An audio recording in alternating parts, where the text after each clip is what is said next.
At my birthday banquet, my wife was carefully helping her assistant adjust his tie. Honey, does Benja look presentable? I looked at Benjamin, who had a smug look on his face and was standing tall with his chest out, and let out a cold laugh. Presentable. Stick a feather on him and he'd think he's a fighting cock. That night, I made a video call to my father-in-law. You old bastard. This is the first time. Yeah. We agreed. Only 3 chances. The old man grinned, forcing out a smile. I spat. Fucking ugly. Worse than crying. Chapter 1. After hanging up the call, I let out a sigh. To say I didn't mind at all would be a lie. After all, 4 or 5 years of marriage, Rosie had played the role of a wife very well. But to say I minded a lot wouldn't be realistic either. After all, I married her to fulfill a promise I made back then. I minded a little. That night, I stood on the balcony smoking, snow-white arms wrapped around my waist from behind. The clean scent of body wash slipped into my nose. Honey, what are you thinking about?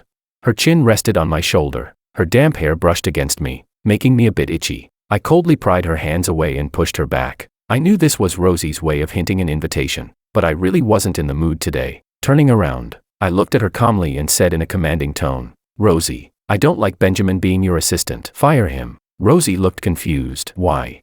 I didn't explain, and I didn't say anything more. Under Rosie's bewildered gaze, I went to the guest bedroom. In my view, anything I say has been carefully thought through. You either carry it out, or you refuse. Just don't ask why. Since she thought it was perfectly normal to bring a male assistant to my birthday banquet, and to straighten his tie in public, then there was no need to continue the conversation. Different values, talking would be pointless anyway. Lying on the bed in the guest room with my eyes closed, trying to rest, I heard the door open. Rosie poked her head in and asked cautiously, Honey, is it because I brought Benjamin to your birthday banquet today? I opened my eyes and looked at her calmly. I'm sorry, I didn't think it through. I thought Benjamin had never been to this kind of gathering, so I brought him along to broaden his horizons. As Rosie apologized, she walked in. She gently climbed onto the bed, snuggling into my arms and rubbing against me ingratiatingly. Honey, I'm really sorry. Even though there's nothing between me and Benjamin, making you uncomfortable is my fault. Please forgive me. I promise it won't happen again. Seeing how humble and eager to please she looked, my heart softened a little. Rosie, this is the first time. I hope it's also the last. Rosie immediately raised her right hand and swore solemnly that she would never do it again. Her hands roamed over my body, taking the initiative to help me slip out of my clothes. Honey, happy birthday. I'm giving myself to you as a present. Do you like it? As she spoke, she took off her nightgown, revealing a large bow tied around her body. I was a little surprised, and a little tempted. She leaned close to my ear, her voice seductive. Honey, come on, open your birthday present. I liked the way Rosie teased me. Outside, she was cold, restrained, and kept a faint distance from everyone, but with me, she was alluring and seductive. That contrast fascinated me. Even though ours was a marriage of alliance, from the day we married, she had earnestly managed our marriage, fulfilling her duties as a wife. So, overall, I was quite satisfied with her. Chapter 2. Nothing was said throughout the night. When I woke up the next morning, Rosie was already gone. As the president of the Sun Group, Rosie's son was extremely dedicated. I had tried to persuade her before not to work so hard. After all, given the scale of my family, supporting a mere Sun Group was hardly a problem. Besides, my dad has only one son, me. In the end, wouldn't everything still be mine? But every time I told her she didn't need to push herself so hard, Rosie's son would smile at me gently. Honey, I'm not working this hard for money. I want to grow the Sun Group as soon as possible, so I can stand by your side with confidence and dignity. She always knew how to provide emotional value, making me feel that this marriage was something I was in control of. My sense of conquest as a man was greatly satisfied, and I truly enjoyed this dynamic between us. After lunch, I strolled leisurely to the family's group headquarters. When I pushed open the door to the CEO's office, my dad was sitting in my seat. His sudden appearance surprised me. Ever since he retired, he rarely came here. Old man, what's up? I asked casually as I put down my bag. My dad frowned and immediately started scolding me. Coming to work at noon every day, just because the company belongs to your family doesn't mean you can be this careless. I smiled at him and waited for what came next. Can't you learn from your wife and work hard every day? Hearing this, displeasure welled up inside me. Looks like Rosie had gone to him. Just say it. What did Rosie tell you? My dad snorted. Your wife called me this morning, apologizing non-stop. She said she brought her assistant to your birthday banquet yesterday and made you angry. I frowned, the irritation in my heart reaching its peak. Ignoring my displeasure, my dad continued. Mason, it's not that I want to lecture you, but she's so busy. What's wrong with bringing an assistant? I really couldn't listen anymore and interrupted him. Are you done? If so, you can leave. Chairman Emeritus, I need to work. Seeing that I was clearly showing him out, my dad stood up with a darkened face and left. After he left, I stood in front of the floor-to-ceiling window, staring into the distance, thinking about the whole situation. Rosie and I are husband and wife. Any problems between us should be resolved behind closed doors. Family matters are not meant to be aired in public, not even to parents. Rosie had clearly crossed a line. I didn't blame my dad. I knew he liked Rosie, but I'm the one living with her. I have my own views, and my dad can't force his opinions onto me. Just like how my dad appreciates Rosie's dedication. I come to work at noon every day and still handle everything efficiently. Why must work be done strictly on a fixed schedule? Times are changing, and mindsets should change too. Unable to reach a conclusion, I decided to talk to Rosie that evening, to see what she was really thinking. At 5 in the afternoon, I picked up my briefcase and left the CEO's office. As soon as I reached the parking lot, I saw Rosie's car parked next to mine. That was unusual. Rosie, who normally wouldn't leave work before 8, must have been possessed by something today. When she saw me, Rosie opened the car door and walked over with a smile. Honey, you're off work? I nodded. Honey, Celestine organized a get-together today and invited both of us. I came to pick you up. Celestine was her close friend and also someone from our social circle. We attended gatherings like this every time, but we always went separately. You could have just called. I'm not crippled. I don't need you to pick me up. Rosie smiled and linked her arm through mine, walking toward her car. I got off work early today and just wanted to come get you. I nodded. When we reached her car, I reached out to open the passenger door. Rage surged instantly. Benjamin was leaning back in the passenger seat, shoes off, his feet propped up in front of him. Seeing me, Benjamin didn't move his feet at all. He just casually greeted me. I stared at him coldly, and he met my gaze without yielding an inch. It was fucking disgusting. Furious, I slammed the door shut and walked toward my own car. Rosie hurried after me. She explained anxiously, Honey, Benjamin is my assistant. He needs to get to know my friends. I stared at Rosie without saying a word, until she guiltily looked away, not daring to meet my eyes. I shook off her hand and got into my own car. Chapter 3. It wasn't that I could endure it. I just hadn't sunk so low as to argue with her in public. Rosie got back into her car, started the engine, and led the way. I followed behind her, my mood refusing to settle. Rosie had been acting very strangely lately. She wasn't someone who failed to read the room. She definitely knew that doing this would make me angry. So what was her goal? Surely she wasn't testing my bottom line. I couldn't quite figure out what Rosie was really thinking. At the entrance of the club, Rosie affectionately looped her arm through mine. I didn't shake her off. In front of friends, basic decorum still had to be maintained. Benjamin followed behind with his head lowered, silent. No one knew what he was thinking. I couldn't be bothered with him and walked into the private room with Rosie. When Celestine saw Rosie and me enter, she immediately arranged seats, but she completely ignored Benjamin, who had followed in. Benjamin stood there awkwardly, no one paying him any attention. Gradually, his face flushed red, clearly humiliated. He stubbornly looked at Rosie. After I sat down, I leaned back leisurely and looked at Benjamin. He was like a joke. The others followed my gaze and also looked at Benjamin. Benjamin's eyes instantly reddened. Just as I thought he wouldn't be able to take the humiliation and would leave, Rosie spoke up. Benja, come sit next to me. The aggrieved-looking Benjamin instantly broke into a smile. He trotted over and sat tightly beside Rosie. Celestine and the others looked at Rosie in surprise. Rosie, however, acted as if nothing was wrong. She picked up the kettle and carefully rinsed Benjamin's tableware for him. I tilted my head and looked at Rosie with a playful, probing gaze. No one spoke in the private room. The atmosphere was awkward to the extreme. As the host, Celestine finally spoke to break the silence. Today's on me. I invited everyone to get together. We can't let our relationships grow distant. Right, young Master Mason. She took the initiative to talk to me because she was afraid I might suddenly explode. I smiled and nodded. Not a trace of displeasure on my face. Seeing that I didn't blow up, everyone let out a quiet sigh of relief, and the atmosphere gradually warmed. Rosie kept quietly teaching Benjamin the tricks and etiquette of socializing on such occasions, completely ignoring everyone else. Celestine couldn't take it anymore and stood up with her glass. Young Master Mason, I toast you and Rosie. Among all of us, you two have the best relationship. Wishing you both a long and lasting marriage. That remark was clearly meant for someone in particular. I had to admit, Celestine was smart. She was not only currying favor with me, but also reminding Rosie and warning Benjamin. I raised my glass and thanked her. Rosie was just about to lift her glass when Benjamin stopped her. Rosie, I'll drink this one for you. As he spoke, he picked up Rosie's glass. Celestine's expression changed instantly as she stared at Benjamin without blinking. I smiled, watching Rosie with interest. curious to see how she would respond. Rosie froze for a moment, then smiled helplessly. Benja, this drink can't be taken for someone else. Unexpectedly, Benjamin was stubborn. Why not? You're my boss and also my respected senior. If they try to make you drink, I have to block it for you. Celestine had a fiery temper and slammed her glass down. Who the hell do you think you are? Acting like a pretentious coquette here. Everyone at this table is a seasoned fox. Do you really think we can't see your filthy little intentions? After saying that, she shot an unhappy look at Rosie. Rosie, what do you mean by this? A friend's gathering, why bring an outsider?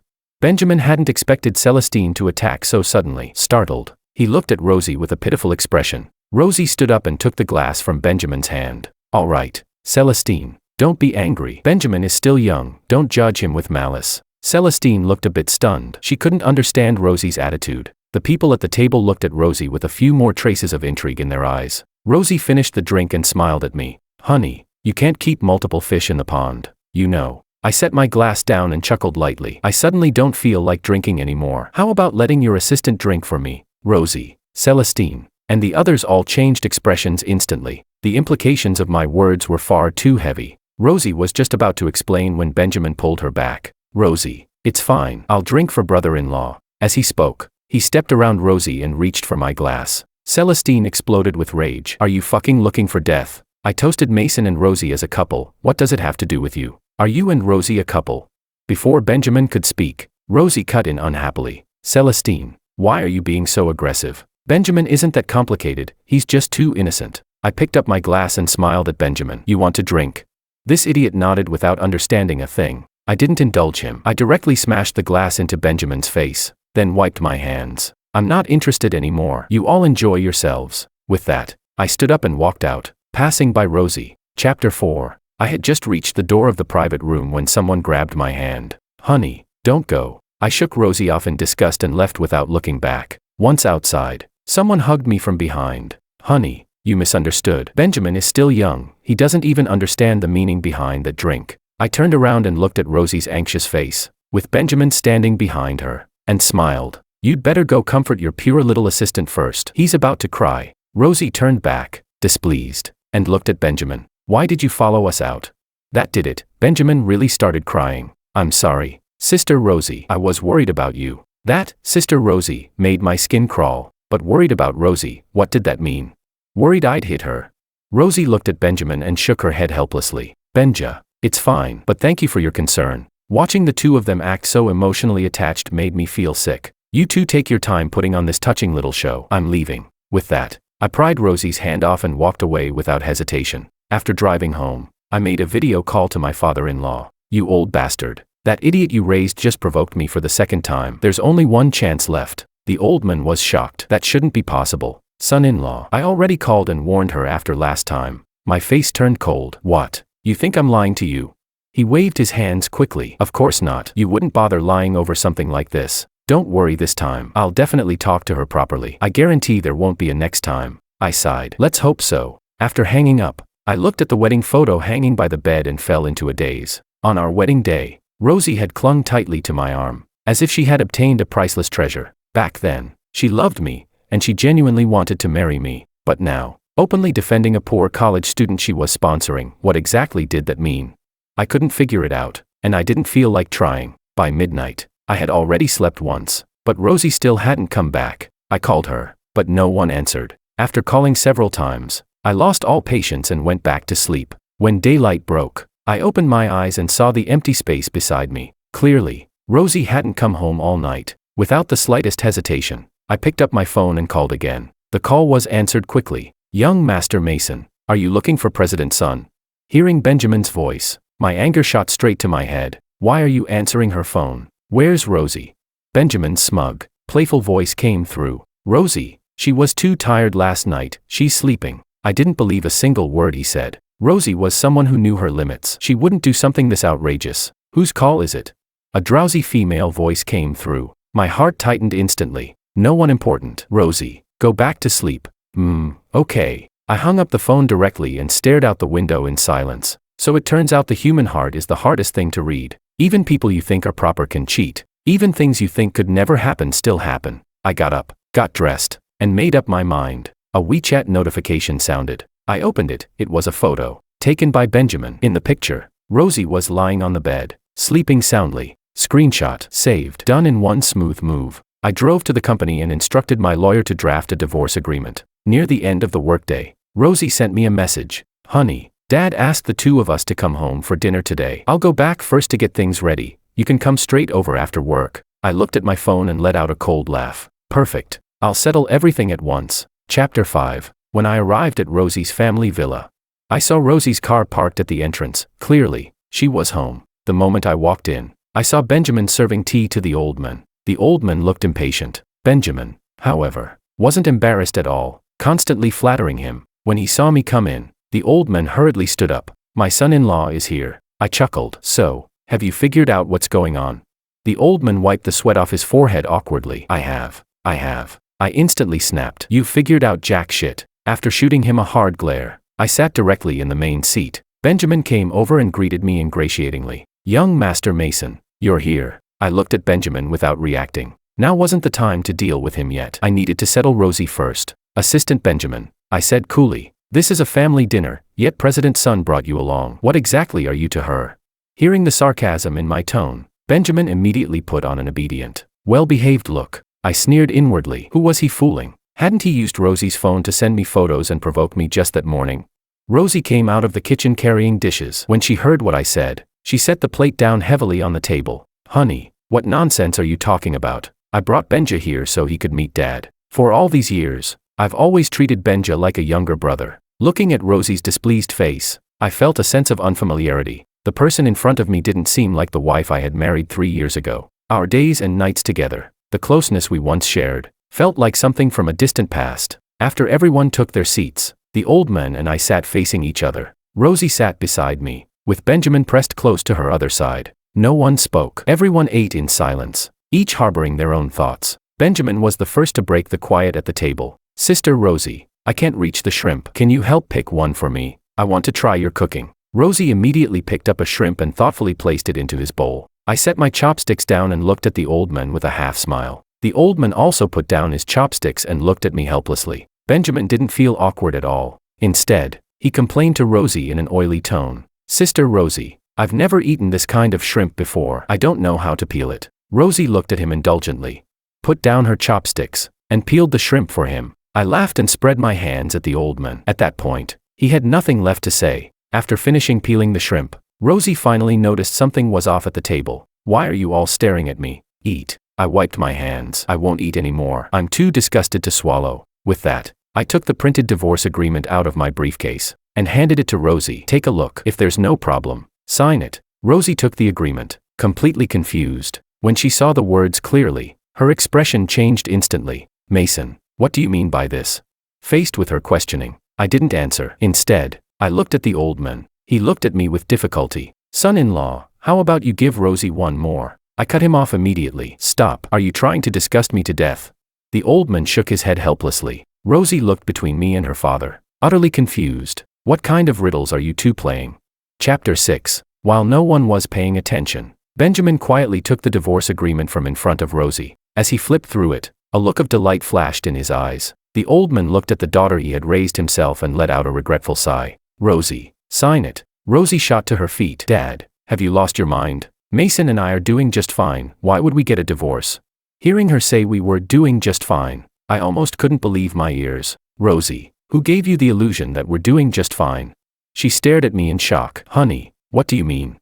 Unhurried, I took out my phone and opened my chat with Rosie. Sure enough, the provocative photo Benjamin had sent that morning had been withdrawn. But I wasn't worried. I had taken a screenshot the moment I saw it. I pulled up the image and shoved my phone in front of Rosie. Look closely. Do you really think I'd want a woman who stays out all night and shares a room with another man? Rosie stared at the photo, as if recalling something. The next second, she turned and glared at Benjamin, who was holding the divorce agreement and smiling as he read it. Benjamin, what are you smiling about? Are you that happy about me getting divorced? Benjamin immediately wiped the smile off his face and looked at Rosie pitifully. Why did you send this photo to my husband? What were you trying to do? Benjamin panicked. Rosie, I didn't mean anything else. Mason asked where you were, so I sent him a photo. I was just worried he'd be concerned. After being yelled at, he looked even more aggrieved. Unfortunately for him, Rosie no longer showed him her usual indulgence. She pulled out her phone and started checking. she discovered that all my call records had been deleted, and there were withdrawal records in WeChat as well. Rosie's finger trembled as she pointed at Benjamin. Benjamin, are you looking to die? Who told you to touch my phone, and who told you to provoke my husband? I sat beside the old man, watching the two of them turn on each other with calm interest. In the end, Rosie couldn't hold back and slapped Benjamin hard across the face. Benjamin covered his cheek and looked at Rosie. Wronged. Rosie, don't you usually leave your phone with me? I've always been the one answering your calls. Rosie rushed up to him and started punching and kicking him. How dare you so discord? When did I ever leave my phone with you? Benjamin, what exactly are you trying to do? Benjamin didn't dare fight back, screaming and begging for mercy. You said it yourself, you said you like being with me. Only when you're with me do you feel like you're still alive. Shut up. Rosie went completely crazy, hitting harder and harder, all dignity gone. After a long while, Rosie finally grew tired. She turned to look at me, her eyes filled with despair. She no longer paid Benjamin any attention. Instead, she collapsed to her knees in front of me, clinging tightly to my legs. Honey, believe me, I love you. I never once thought about cheating. I nodded. Now I finally understood why Rosie had been acting this way. It was nothing more than feeling too much pressure with me, too much humility, too little security. With Benjamin, she was the one in control, the one on top, the one who dominated everything. But what did that have to do with me? Chapter 7. Rosie, if you think I can tolerate you staying out all night and being with another man, then you're gravely mistaken. I'm not sick, and I'm definitely not a masochist. Rosie hurriedly swore. Honey, I swear, I'm completely clean. I was helpless. She really didn't understand human language. I don't care whether you're clean or not. To me, there's no difference. Do you understand? At that moment, the old man walked over and helped Rosie up from the floor. My daughter, sign it. Mason and I made an agreement long ago. He won't turn back. Rosie stopped crying and looked at the old man in confusion. Dad, what agreement do you mean? The old man sighed and slowly told the truth. My father was a college student who came from a small town. Through his own hard work, he finally gained a foothold in City A. Later, he met my mother. She admired his resilience and determination and married him despite her family's opposition. With the support of my mother's family, my father rose rapidly within a few years and became a respected figure. One could say my father was a classic Phoenix man, capable and fortunate, but good times didn't last. When I was 6, my mother fell in love with someone else. She thought it was normal. After all, as a wealthy heiress, she was used to couples each having their own affairs. But my father was a traditional man. He resolutely divorced her. Their divorce caused a huge stir throughout the city. Afterward, my mother bore a grudge against him. She couldn't understand why he wouldn't tolerate it. After all, those people outside couldn't shake his position. So she used her family's power to relentlessly suppress my father's company. At that time, my father was in a miserable state. Not only did he have to take care of me, he was also exhausted dealing with the pressure. Coincidentally, the old man had a patent that could break the deadlock. As my father's friend, he was righteous enough to transfer the patent to him for free. That was how my father survived the siege, and even grew stronger afterward. Once, after the two of them drank too much, they set a childhood betrothal between Rosie and me at the dinner table. That was how Rosie and I ended up together. But before the wedding, I went to the old man and laid out my condition. If Rosie disappointed me 3 times, I could file for divorce, and he would not stop me. After hearing the old man's account, Rosie looked at me with disappointment. Honey, do you truly love me? If you do, why would you propose such a condition? I was completely speechless. What kind of twisted logic was this? She was disappointed now.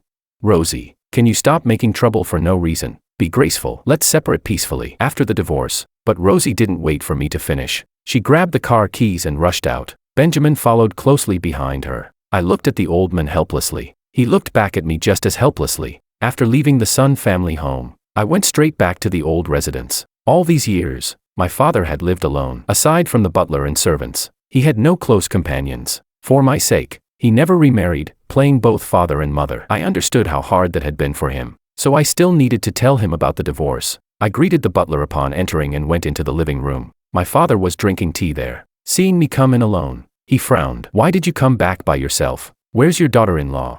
I sat down across from him and poured myself a cup of tea. That's your former daughter-in-law. I'm preparing to divorce her. My father's face darkened. Nonsense. Her grandfather is our family's benefactor. How could you bring up divorce with Rosie? Thankfully, I'd always had a stable temper growing up, otherwise I would have gotten into a full-blown fight with him. If you want to repay a debt of gratitude, then do it yourself. Why drag me into it? Chapter 8. Suppressing my anger. I told my dad everything, from start to finish, about Rosie and the male college student she was sponsoring. My dad frowned the entire time. After I finished, I joked with him. Don't you think Rosie is a bit like my mom? My dad shot me an annoyed glance. Rosie doesn't measure up to your mother. That was true. My maternal grandfather's family was still a top-tier family in City A. Rosie was far from that level. After thinking for a moment, my dad sighed. What a pity. She was a good kid. How did she end up like this? Sigh. If you want a divorce, then go ahead. I knew it. Once my dad understood the truth, there was no way he'd stop me from divorcing her. Fortunately, Rosie and I didn't have children, and we had notarized our assets before marriage. But did he only think Rosie was a pity? Wasn't I a pity too? 5 years of marriage, weren't those 5 years of my youth as well? After saying goodbye to my dad, I drove home. As soon as I reached the entrance, I saw someone kneeling at the door. I honked twice, but the person didn't move at all, as if they hadn't heard me. Left with no choice, I got out of the car. Only then did I realize the person kneeling on the ground was Rosie. When she saw me, Rosie crawled toward me on her knees. Rosie, who was always impeccably put together, looked indescribable at that moment. Her face was pale, her hair disheveled, tears hanging at the corners of her eyes. In the middle of the night, it was honestly frightening. I stepped back and raised a hand to stop her from coming closer. Why didn't you go inside? What are you doing kneeling here? Rosie choked up. Honey, I don't have the face to go in. I looked around but didn't see Benjamin, so I asked, where's your little assistant? Rosie lowered her head and muttered. I drove him away. I shook my head, half angry and half amused, completely unable to understand her logic. Didn't she like the feeling of controlling everything? Such a perfect backup, someone she could manipulate at will, and she just kicked him out like that. I brought Rosie back into the house. She eagerly poured tea and served me water. After she finished, she stood beside me with her head lowered, not saying a word. I told her to sit across from me and decided to wait until she calmed down before having an honest talk. This divorce was happening no matter what. There was no dragging it out. If it turned into a court battle, it wouldn't be good for either her company or mine. For all these years, Rosie and I had always presented ourselves as a loving couple. If the divorce became a public spectacle, both our companies would inevitably suffer losses. Rosie, you can bring up any conditions you want, I said calmly. Don't worry, if I can satisfy them, I will. I meant it. I had never thought about retaliating against Rosie, not because of our years as husband and wife, but out of respect for the old man. Without him, there wouldn't be what my family has today. That debt had to be remembered. When Rosie heard me bring up divorce, her eyes were full of pleading. Honey, can we not divorce? I swear, there's really nothing between me and Benjamin. I was completely speechless. Hadn't I made myself clear enough? Rosie, this divorce is non-negotiable. There's no room for compromise. Do you understand? Even if there's nothing between you and Benjamin, I still don't want you anymore. Rosie looked confused. Honey, why? I sighed. Because you drifted. You didn't hold the bottom line of marriage, loyalty. Just because your body didn't cheat doesn't mean you didn't cheat. Cheating doesn't come in degrees. There's no light or heavy version. Rosie was unwilling to accept it, yet she couldn't refute it. Seeing that I wouldn't budge, she gave a bleak smile. Honey, do you know this? Being with you is exhausting. I didn't speak. I listened quietly. You stand too high, shine too brightly. I exhausted myself just to be able to stand beside you, so no one would say I was clinging to you. I was careful about everything, playing the role of the perfect wife, terrified of making even the smallest mistake, but even so, I still felt like I was so far away from you. I didn't want to drift, but when I was with Benjamin, I finally felt like a real, flesh and blood person. With him, I didn't have to care about anything. I could live however I wanted. I nodded. That's why it's best for marriage to be between equals. Only then can two people be together without pressure. But Rosie, this is not a reason for emotional cheating. You have to understand, what separates humans from animals is that humans have boundaries and morals. You can say that being drawn to novelty is an animal instinct, but if instincts aren't restrained, then what's the difference between humans and animals? Don't forget, choosing marriage also means choosing loyalty to each other. Chapter 9. Rosie ultimately agreed to the divorce, though she still couldn't wrap her head around it. As we walked out of the Civil Affairs Bureau, Rosie finally asked, Mason, why did you make that agreement with my dad before we even got married, giving me 3 chances? Did you already foresee that I would drift in the marriage? I looked at her helplessly. I'm not a god. How could I possibly predict the future? After a pause, I continued, the truth is, I never believed in marriage growing up. From the time I could remember, my parents did nothing but argue or give each other the cold shoulder, until they divorced. Back then, I made up my mind, either I wouldn't get married at all, or if I did, it would be to someone I truly loved, someone who shared my values, and someone who would never betray me. Rosie sighed softly. Maybe our marriage was wrong from the very beginning. After all, it started from promises made by adults, didn't it? I thought about it for a moment. Not entirely. We were genuinely happy once. I even felt that if it were you for the rest of my life, that would have been fine. Rosie smiled and bowed to me. Mason, thank you, and I hope you'll find someone who truly loves you, shares your values, and will never betray you. With that, she turned and left. I didn't see her tears, but 2 droplets drifted down with the wind, landing on my lips, salty. Maybe I will find that person, and if I don't, I won't marry just for the sake of marriage. After all, I've already seen what a loveless marriage full of resentment and trivial misery looks like. After the divorce, I cut off all cooperation with the Sun Group. I wouldn't retaliate against Rosie Sun, but I wouldn't help her anymore either. From now on, we'd just be strangers. But Benjamin, I would absolutely not let him off. He ruined my marriage and disgusted me. If I let him go, I'd regret it for the rest of my life. After finding out how Benjamin was doing lately, I smiled. His life had been miserable. Rosie fired him and took back everything she had once given him. Still a senior in college, Benjamin had been cut off from sponsorship. After getting used to a pampered life, he couldn't endure the fall. He could no longer go back to the hard, grinding days of struggling his way out of a small rural town. Soon enough, his graduation thesis was rejected. He submitted it a second time, rejected again. One more rejection, and he'd have to delay graduation. He panicked. If he couldn't get his diploma and degree, he wouldn't be able to face his parents back in the countryside, the villagers who had pinned all their hopes on him, or even his own years of hardship. He went to find Rosie, hoping she could pull some strings for him, but the Sun Group, which he once entered freely, wouldn't even let him through the front gate anymore. By the time of the 3rd submission deadline, he hadn't even seen Rosie. Left with no choice, he submitted it anyway. The result was predictable, rejected again. No need to guess, I was the one behind it. After I promised to fund the construction of a new library for the university, the principal personally issued an order. Benjamin's thesis requirements were to be raised. The defense committee wasn't stupid, they knew exactly how high that standard was supposed to be. Benjamin completely broke down, unable to find Rosie, with no one to help him. He was utterly alone. He started making scenes, storming the principal's office, harassing his advisor, and just as he was causing the biggest fuss, an old man wearing a Zhongshan suit and yellow rubber shoes rushed in and slapped him hard across the face. Benjamin covered his face in terror. "Dad, why are you here?" The old man said nothing, only beating him with fists and kicks. Beside them, an older woman wailed and cried, "You wretch, how could you be so shameless, being someone's kept man in the city? How are your father and I supposed to hold our heads up in the village?" Benjamin was beaten half to death. Rural communities take this kind of thing seriously, especially since Benjamin was a man. He was the first college student in his family, the pride of the entire village. When he was close to being beaten to death, the teachers finally stepped in to stop the old man. They might have disliked Benjamin, but they couldn't just watch him get killed on campus. The old couple dragged Benjamin away. Watching the 3 of them disappear, I smiled in satisfaction. That's right, spreading the news back in his hometown about him being someone's kept man. I had people do that too. Now the whole village knows that Benjamin became a kept man for the person who sponsored him, and even destroyed her family. They curse him as an ungrateful wretch. They curse his family for producing a shameless male gigolo. After Benjamin was gone, I thought about what kind of way out he could possibly still have. There was no way he could stay in his village anymore, and City A was even more impossible for him to gain a foothold in. In the end, the only option left to him was to leave his hometown far behind and try to make a living in another city. Sure enough, my guess was right. Benjamin went south, but the very morning he started his new job, my report letter arrived right on schedule that afternoon. The company immediately told him to get lost. Unwilling to give up, he tried several more companies, but wherever Benjamin went to apply, I mailed the evidence to that company. This time, Benjamin truly had no way out. Not long after, I received news of his suicide. Later on, I ran into Rosie a few times at private banquets. We only nodded at each other from a distance, a silent greeting at most. People who once loved each other can't become friends, because they've hurt each other. People who once loved each other also won't become enemies, because they once truly loved. So let's just become strangers. Mountains high, roads long, never to meet again.